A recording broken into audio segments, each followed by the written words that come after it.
హరిదాసు కథ. శ్రీ మద్రమారమణ గోవింద. హరి. ఒకూర్లో ఒక హరిదాసు ఉండేటోడు. ఆయన కథ చెబుతున్నాడంటే చాలు జనాలు ఎంత పనున్నా సరే ఎక్కడివక్కడ వదిలేసి పరిగెత్తుకొని వచ్చేటోళ్ళు. చుట్టుపక్కల ఊళ్ళలో అంత బాగా చెప్పేటోళ్ళు ఎవరూ లేరు. అతను హరికథ చెబుతా మధ్యలో చిన్న చిన్న పిట్టకథలతో జనాలను పడీపడీ నవ్వించేటోడు.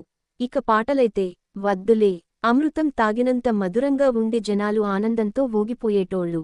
అందరూ ఆయన్ని పెద్దసామి అని పిలుచుకునేటోళ్ళు. ఆ హరిదాసుకి ఒక కొడుకు ఉన్నాడు. తండ్రి ఎంత గొప్పోడో వాడు అంత పనికిమాలినోడు. పొట్టకొస్తే అక్షరం ముక్కరాదు, కాని ఒట్టి మాటల పుట్ట. నోరు తెరిస్తే చాలు అన్నీ అబద్దాలే. అందరి ముందు తాను గూడా నాన్నలాగే గొప్ప పండితున్నని గొప్పలు చెప్పుకుంటా తిరుగుతుండేటోడు. జనాలకు వాని సంగతి తెలీక అది నిజమేనని అనుకునేటోళ్ళు. ఆ ఊరికి దగ్గర్లోనే కందనవోలు అని ఒక ఊరుంది. వాళ్లు ప్రతి దసరా పండుగకు నవరాత్రులప్పుడు చివరి 4 రోజులు పెద్దసామితో కథలు చెప్పించుకొని రోజుకో 1000 ఇచ్చేటోళ్ళు. కాని ఆ సంవత్సరం అనుకోకుండా పెద్దసామికి జ్వరమొచ్చి మంచం మీద నుండి లేవలేకపోయినాడు. దాంతో జనాలు ఆయన కొడుకు దగ్గరకు పోయి, చిన్నసామి, ఇప్పటికిప్పుడు ఇంకొకరిని వెదుక్కోవడం చానా కష్టం. పండగనాడు కథలు చెప్పించడం మా తాతముత్తాతల నుంచి వస్తా ఉన్న ఆచారం. ఈసారి చెప్పించలేకపోతే మా మర్యాద పోతాది. ఎట్లాగైనా సరే మీ నాయన బదులు నీవే వచ్చి హరికథలు చెప్పి గండం గట్టెక్కించాలా. అదీగాక నీవు మీ నాయనకన్నా గొప్ప పండితునివంట గదా. ఊరంతా చెప్పుకుంటా ఉన్నారు అన్నారు. ఆ మాటలకు చిన్నసామి గొంతులో వెలక్కాయ పన్నట్టయింది. వాళ్లనుంచి తప్పించుకోలేక చివరికి సరే అన్నాడు. నవరాత్రులు మొదలైనాయి. చిన్నసామి హరికథలు చెప్పడం ఎట్లా ఎగ్గొట్టాల్నా అని ఆలోచిస్తా ఆ ఊరికి పోయినాడు. చిన్నసామి కథ చెబుతున్నాడంట గదా, ఎట్లుంటాదో ఏమో, అదీగాక తండ్రిని మించిన తనయుడంట గదా అని ఆ ఊరోళ్లే గాక చుట్టుపక్కల ఊరోళ్ళు గూడా ఎక్కడి పనులెక్కడ వదిలేసి సంబరంగా గుంపులుగా వచ్చి కూచున్నారు. చిన్నసామి పెద్ద మాటల మాయగాడు గదా. దాంతో వాళ్లందరినీ చూసినా ఏమాత్రం బెదపడకుండా రామాలయం కట్టమీదికెక్కి అందరినీ ఒక్కసారి చూసి, శ్రీ మద్రమారమణ గోవిందా. హరి. భక్తులారా, ఈరోజు నేను వృత్తాసుర వధ అనే కథ చెప్పబోతా ఉన్నా. మీకెవరికైనా ఆ కథ తెలుసా అంటా గట్టిగా అడిగినాడు. వృత్తాసురుడెవరో తెలీక జనాలంతా మాకు తెలీదు సామీ అంటా గట్టిగా అరిచినారు.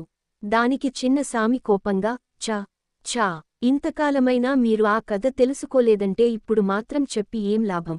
అనవసరంగా మీ సమయం వృధా, నా సమయం వృధా, పోయొస్తా అంటా వాళ్ల దగ్గర 1000 రూపాయలు తీసుకుని సక్కగా వెళ్ళిపోయినాడు. ఆ మాటలకు ఏం చేయాలనో తెలీక జనాలంతా నోళ్లు వెళ్లబెట్టినారు. తరువాత రోజు మరలా చిన్నసామి హరికథ చెప్పడానికి తయారై వచ్చినాడు. జనాలంతా ముందు రోజులాగే ఈ రోజు ఏం జరుగుతాదో చూద్దామని గుంపులుగా వచ్చినారు. చిన్నసామి వాళ్లందరినీ ఒకసారి అటూ ఇటూ కిందికి మీదికి చూసి, శ్రీమద్రమారమణ గోవిందా. హరి. భక్తులారా, ఈరోజు నేను నరకాసుర వధ అనే కథ చెప్పబోతా ఉన్నా. మీకెవరికైనా ఈ కథ తెలుసా అంటా గట్టిగా అడిగినాడు. ముందు రోజు తెలీదని చెబితే చెప్పకుండా పోయినాడు గదా.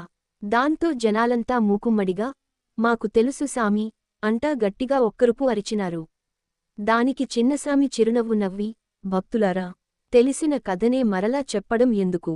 అనవసరంగా మీ సమయం వృధా, నా సమయం వృధా, పోయొస్తా అంటా 1000 రూపాయలు తీసుకుని మళ్లీ సక్కగా వెళ్ళిపోయినాడు. ఆ మాటలకు ఏం చేయాలనో తెలీక జనాలంతా మళ్లీ నోళ్లు వెళ్లబెట్టినారు. ముచ్చటగా 3వ రోజు చిన్నసామి మరలా హరికథ చెప్పడానికి బాగా తయారై వచ్చినాడు. జనాలంతా ఈ రోజు ఏం జరుగుతాదో చూద్దామని మరలా గుంపులుగా వచ్చినారు.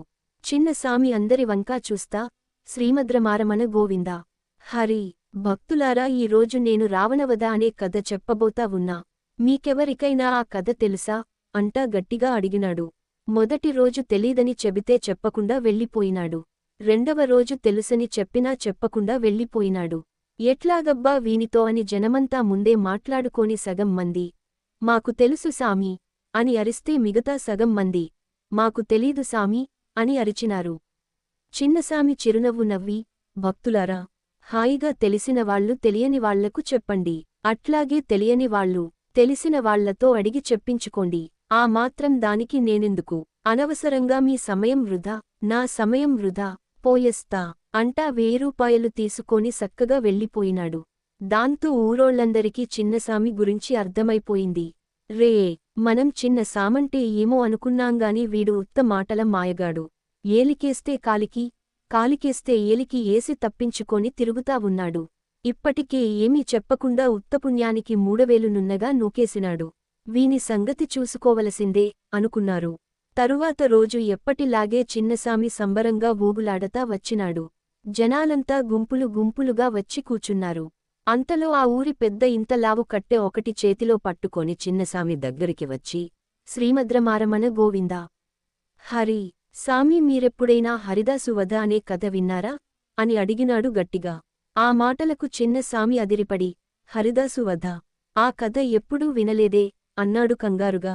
దానికి ఆ ఊరి పెద్ద, సామి, మర్యాదగా మా దగ్గర కొట్టేసిన 3000 మాకిస్తివా సరి, లేకపోతే ఆ కథ చెప్పం, ఏకంగా ఇక్కడే ఇప్పుడే అందరి ముందు నాటకం ఏసి చూపిస్తాం అన్నాడు కట్టె పైకెత్తి. అంతే, చిన్నసామి అదిరిపడి గజగజగజవణికిపోతా, ఓరినాయనోయ్, ఈ ఊరోళ్ళు అమాయకులని అనుకుంటిని గాని నన్ను మించిపోయినట్టున్నారు అనుకుంటా బెరబెరా డబ్బులు తీసి వాళ్ల చేతిలో పెట్టి వెనక్కి తిరిగి చూడకుండా పారిపోయినాడు. కథ నచ్చితే లైక్, షేర్ అండ్ సబ్స్క్రైబ్ చేయండి.